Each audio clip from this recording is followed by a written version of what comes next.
Nah, Arjuna yang begitu mantap mengendalikan pikiran mengatakan tidak mungkin mengendalikan pikiran. Lalu bagaimana dengan kita-kita ini?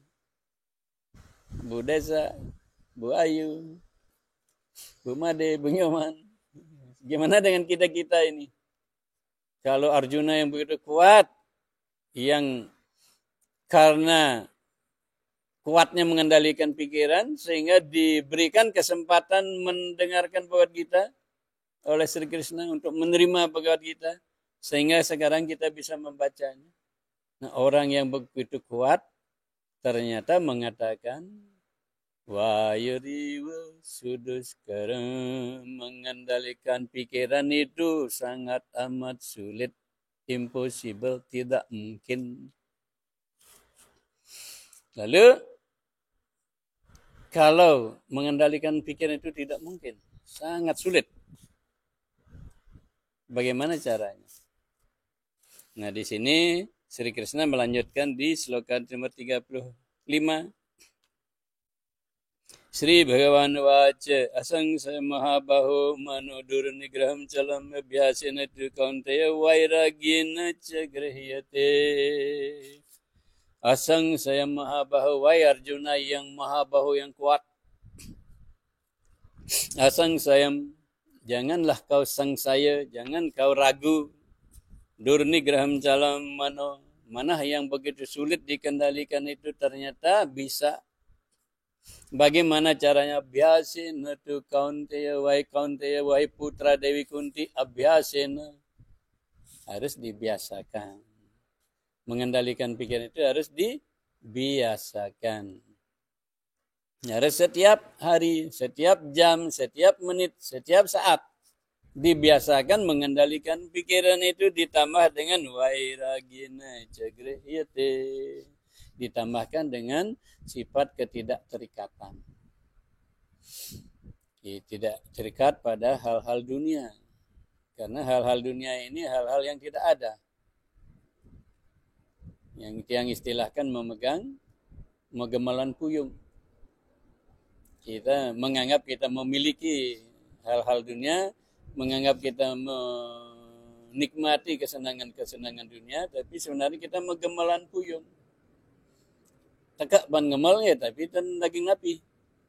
Ketat kita pegang kepalan tangan kita, menganggap kita beranggapan bahwa kita mempunyai sesuatu yang berharga di kepalan tangan kita yang ketat itu. Ternyata setelah dibuka isinya empty, puyung, kosong. Jadi begitulah kesenangan-kesenangan dunia atau hal-hal dunia, harta benda itu semuanya kosong.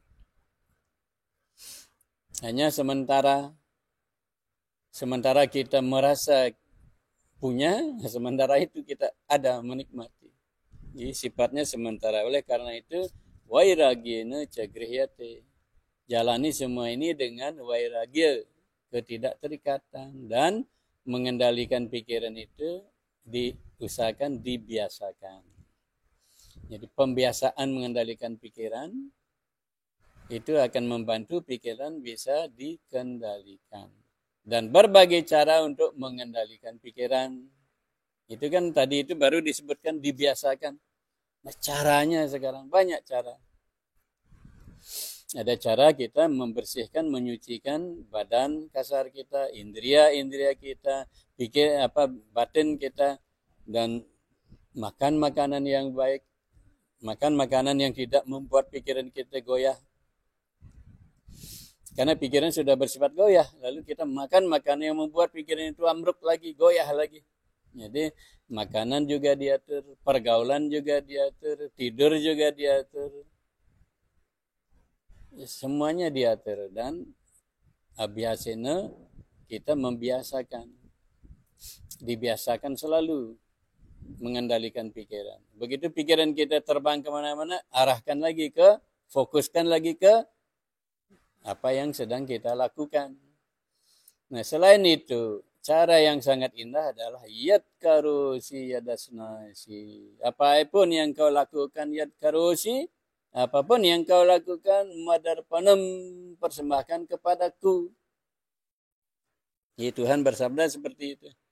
Apapun yang kita lakukan, kita persembahkan kepadanya. Artinya, apapun yang kita lakukan itu termasuk bernapas, tarik napas, keluar napas, bangun tidur. Begitu bangun tidur, ingat nama Tuhan, sebut mantra, sebut Narayana, Narayana, Narayana. Mau tidur juga sebut Narayana, Narayana. Apapun dilakukan, masak, sebut Narayana, Narayana. Apapun yang kita lakukan, isi dengan mantra atau Om. Apapun dilakukan, Om. Narayana, Narayana. Atau yang menyembah, yang istadewatanya Siwa, Om Namah Shivaya, Har Har Mahadev. Jadi isi nama Tuhan, isi mantra apapun yang kita lakukan. Maka pikiran itu akan bisa dikendalikan. Dikendalikan artinya pikiran itu tidak di stop, diarahkan. Kita arahkan pikiran ke hal-hal yang spiritual. Karena kalau tidak diarahkan kepada hal-hal yang spiritual, dia pasti mengarahnya kepada hal-hal dunia. Karena pikiran tidak bisa di stop, bagaikan air bah. Tidak bisa di stop, tinggal kita buat aliran baru. Kalau di India banyak dibuat sungai-sungai kering. Hanya dibuka kalau hujan, musim hujan. Untuk mengalihkan air supaya tidak banjir. Ya, supaya kita tidak kebanjiran pikiran, arahkanlah pikiran itu ke tujuan-tujuan dan kegiatan-kegiatan yang bagus, indah, mulia, dan agung. Rahayu.